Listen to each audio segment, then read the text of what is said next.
Hello, everyone, and welcome back to English Talk Sessions. My name is Mia, and I'm here again with James for our third episode. Hi everyone, I'm James. Great to be back with you again. We've already talked about staying motivated and about building good habits, and today we're moving to a topic that connects both of those together.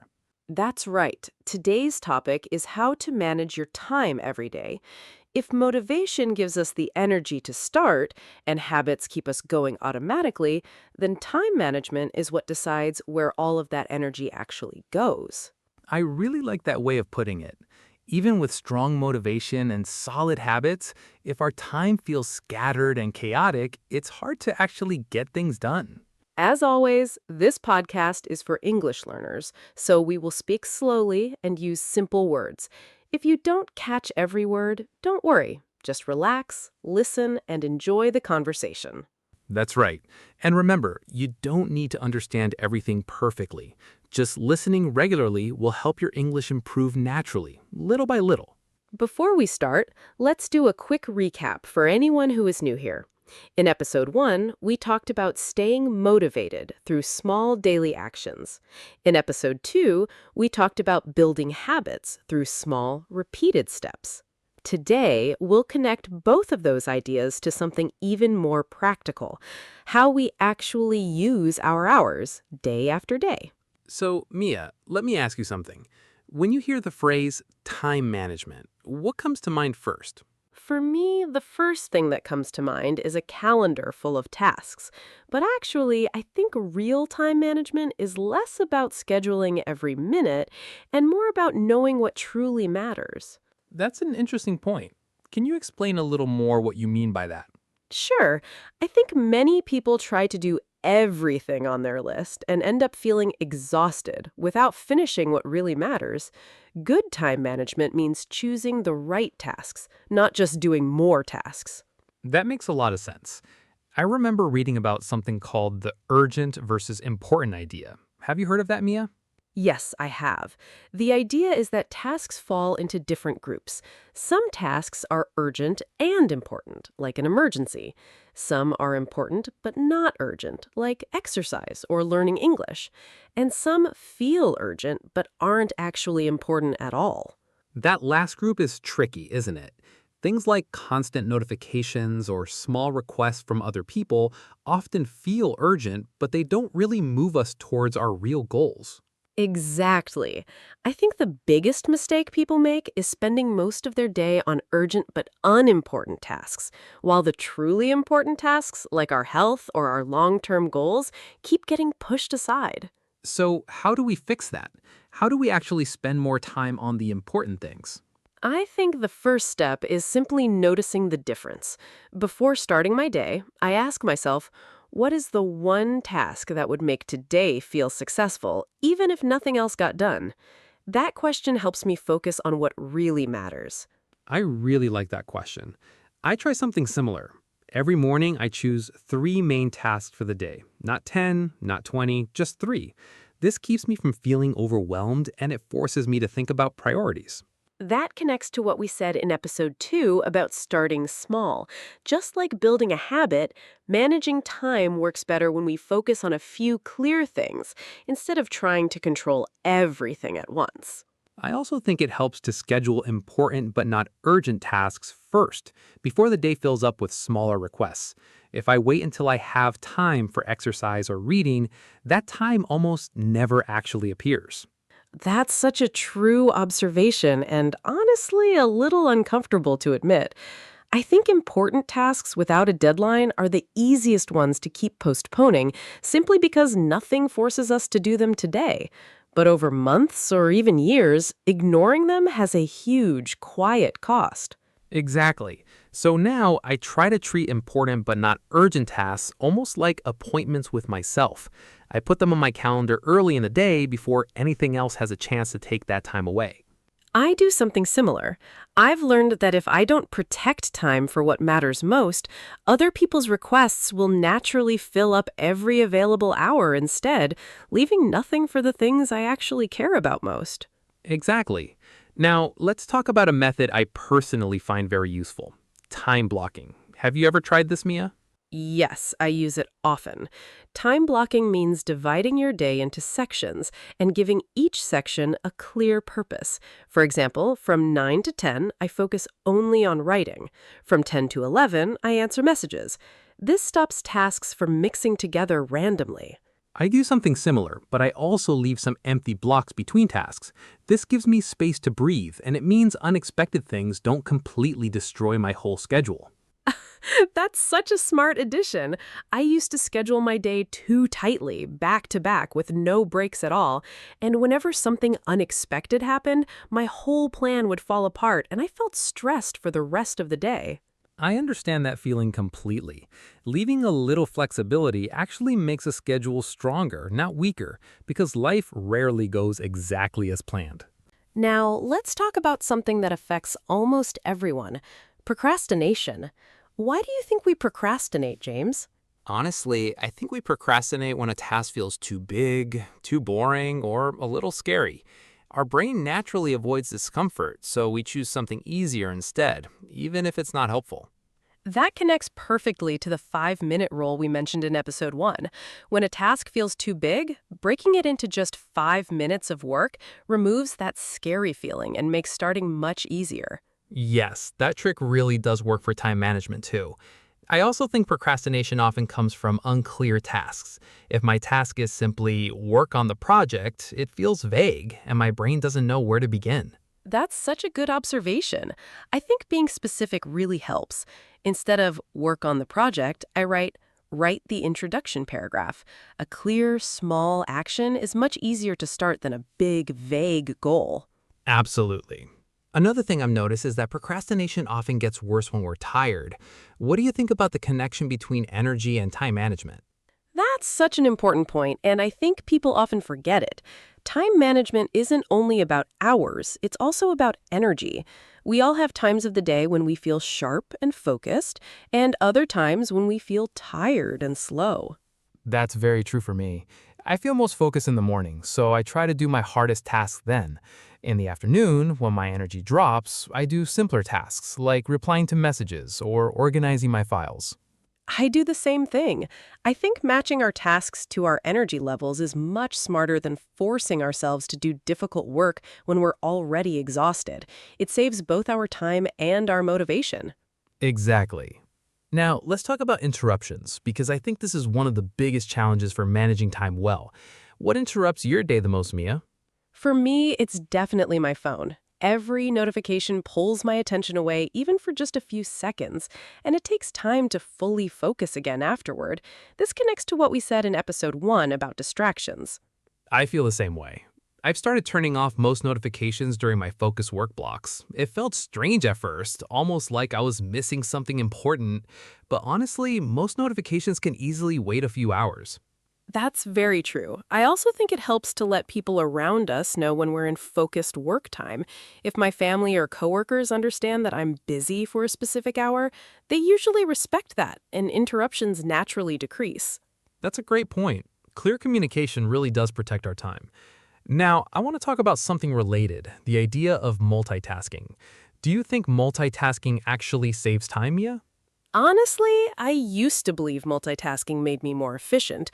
I would answer messages while writing or listen to a video while doing something else. But I've learned that our brain doesn't really do two focused things at once. It just switches back and forth quickly. That matches what researchers say too. Each switch has a small cost, and those small costs add up throughout the day. So multitasking often makes tasks take longer overall, even though it feels productive in the moment. Exactly. Now I try to do single tasking instead. I focus on one thing completely, finish it or reach a natural stopping point, and then move to the next task. It feels slower at first, but the actual results come much faster. I've noticed the same thing. When I stop trying to do everything at once, my work actually feels less stressful too, because my mind isn't constantly jumping between different problems. I think this is especially true for something like language learning, too. Trying to watch a video, translate every word, and take notes all at once often teaches us less than simply focusing on listening for a few minutes at a time. That's such a helpful example for our listeners. Sometimes doing one thing slowly and fully really does teach us more than trying to do several things quickly and only paying half attention to each one. That's such an important shift. Now, I also want to mention something interesting called Parkinson's Law. Have you heard of it, James? I think so, but can you explain it a little more for our listeners? Sure. Parkinson's law says that work expands to fill the time we give it. So if we give ourselves a whole day for a task that only needs 2 hours, it will somehow take the whole day anyway. That's so true and a little frightening when you think about it. I've definitely experienced this. When I have a tight deadline, I somehow finish tasks quickly, but when I have unlimited time, the same task drags on much longer.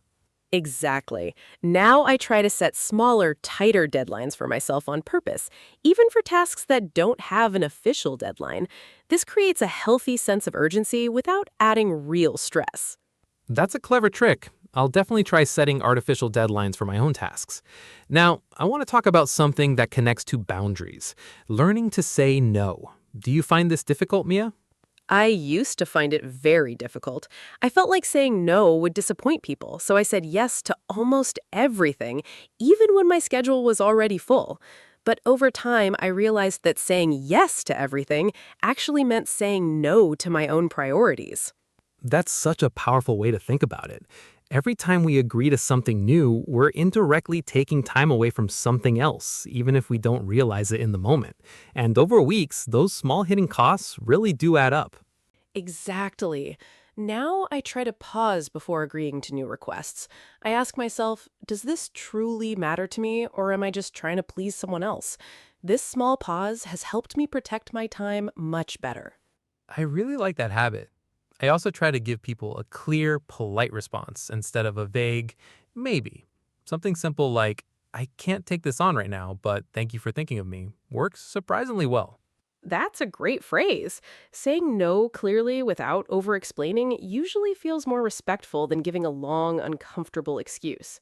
That connects to another idea I've been thinking about, delegation. Saying no protects our time from new requests, but delegation frees up time from tasks we're already doing. Do you delegate much, Mia? Honestly, I used to struggle with this a lot. I believed that if I wanted something done properly, I had to do it myself. But that mindset kept me stuck doing small tasks that other people could easily handle. I felt exactly the same way for a long time. I think many of us worry that asking for help means we're not capable enough. But really, trying to do everything alone often just means everything moves slower. That's such a healthy way to look at it. Now I try to ask myself a simple question. Does this task truly need my specific skills, or could someone else handle it just as well? If the answer is no, I look for ways to hand it off. I think this applies at work, but also at home. Sharing tasks with family members or asking a colleague for help on part of a project isn't a weakness. It's actually a smart way to protect our limited time and energy. Exactly. And I think it connects back to what we said about accountability in episode 2. When we share responsibilities with others, we're not just saving time, we're also building trust and teamwork along the way. That's a great connection. Now, let's talk about planning, because I think a weekly plan really helps bring everything together. Yes, this connects to what we mentioned in episode 2 about our weekly review. Every Sunday, I look at my main goals and I decide roughly what each day of the week will focus on. I do something similar. I don't plan every single hour in advance because life often changes.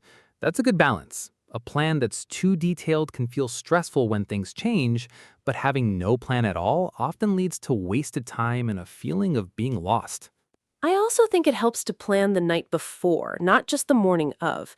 When I write my top tasks the evening before, I wake up already knowing what to focus on, instead of wasting the first hour of my day deciding. That's a really useful trick. I do the same thing actually. It removes so much unnecessary thinking in the morning when my mind isn't fully awake yet anyway. I also want to mention something people rarely plan for: personal time. Do you actually schedule time for hobbies or relaxation, James, or does it just happen randomly? Honestly, for a long time, I didn't schedule it at all. I thought personal time would just happen naturally after my work was finished. But work always seemed to expand, and my hobbies kept getting pushed further and further away. I had the exact same experience. Now I actually write personal time into my calendar, just like a work task. For example, Saturday morning, 2 hours, painting. If it's not written down, it somehow never happens. That's such a smart approach. Treating personal time as equally important as work tasks feels strange at first, but it really does protect it from disappearing completely. Exactly. I think many people believe that scheduling fun makes it less spontaneous or less enjoyable. But honestly, when I don't plan it, I usually end up scrolling on my phone, which isn't relaxing at all. That's very true.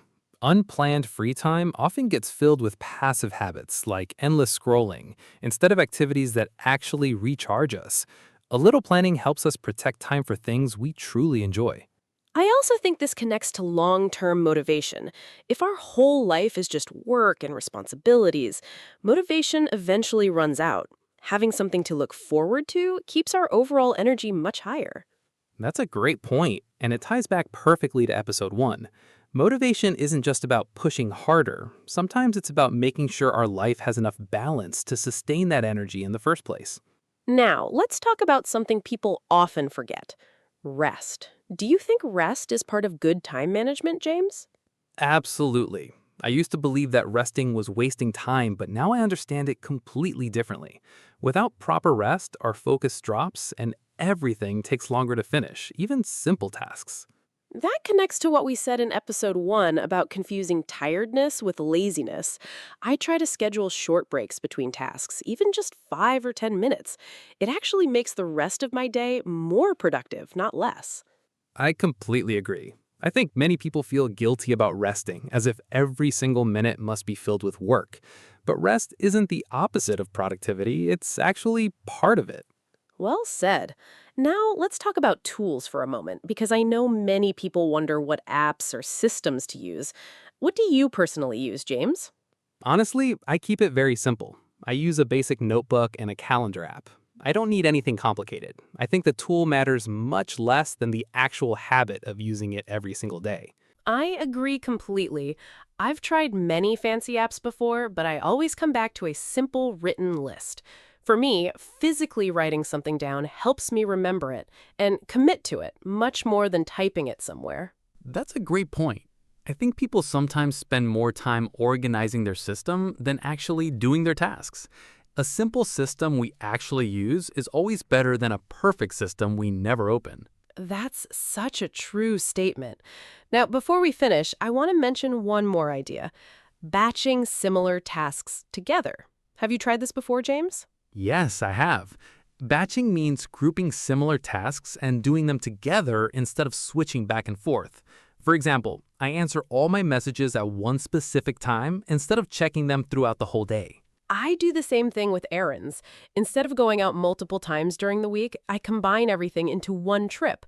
This saves a surprising amount of time and mental energy. That's very true. Switching between different types of tasks actually costs us more time than people realize because our brain needs a moment to adjust every single time we change focus. One last idea I want to mention is doing a short end-of-day review. Just a few minutes before finishing work, I look at what I completed and what still needs attention tomorrow. Do you do anything similar, James?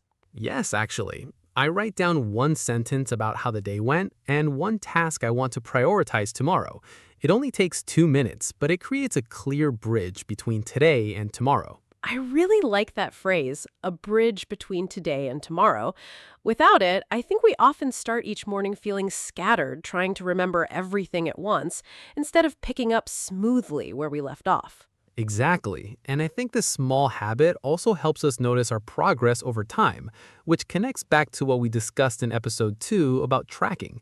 Seeing what we've completed builds confidence for the days ahead. That's a beautiful way to close the loop between all 3 episodes we've shared so far.